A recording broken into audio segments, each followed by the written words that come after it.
Lucifer, a retelling. I'm going to look at Jay-Z's Lucifer, produced by Kanye West and featured on the Black Album in 2003. And this is a body of work that is heavy in mythology. It is at the surface of what he is saying and can be interpreted for much deeper meaning to his work. He is not retelling a story of Lucifer. He is reinterpreting the Lucifer archetype and its connection to vengeance, loss, and internal darkness. Let's break down the mythology and the symbolism. So, the myth of Lucifer, we have to remember what this is, and this is what the title itself invokes: the fallen angel from Christian mythology. Traditionally, Lucifer was seen as the bringer of light.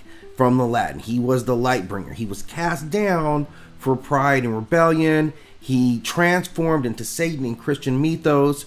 Thus, the connection is more theological than scriptural.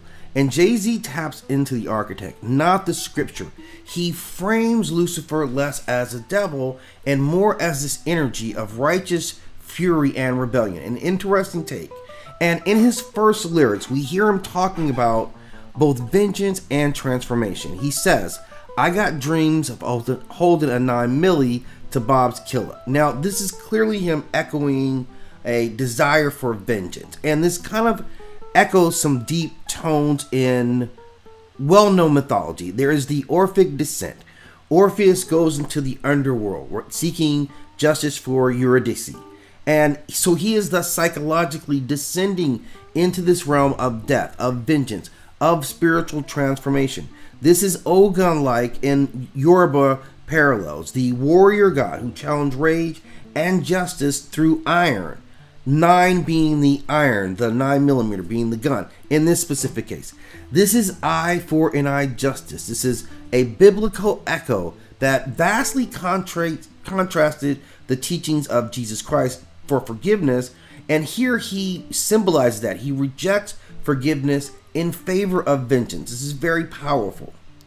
He goes on to speak on a devil's bargain. Lord, forgive him. He got them dark forces in him.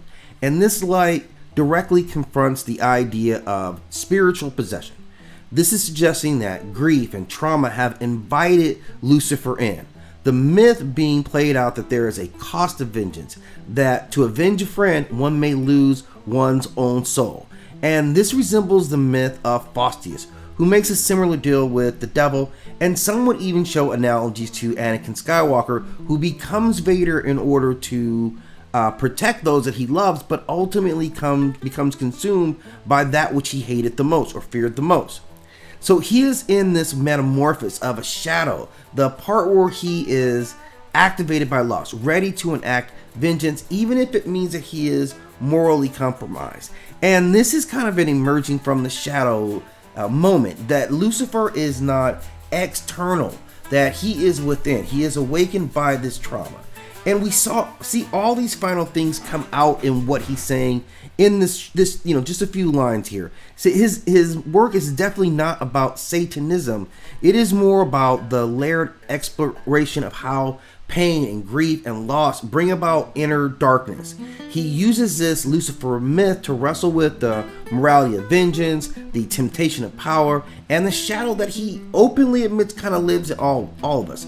This is something I thought was some brilliant work. It scratches the surface and again subtly reinvents how we perceive Lucifer. It's Satan. I mean, this is going to change someone's mind on some level.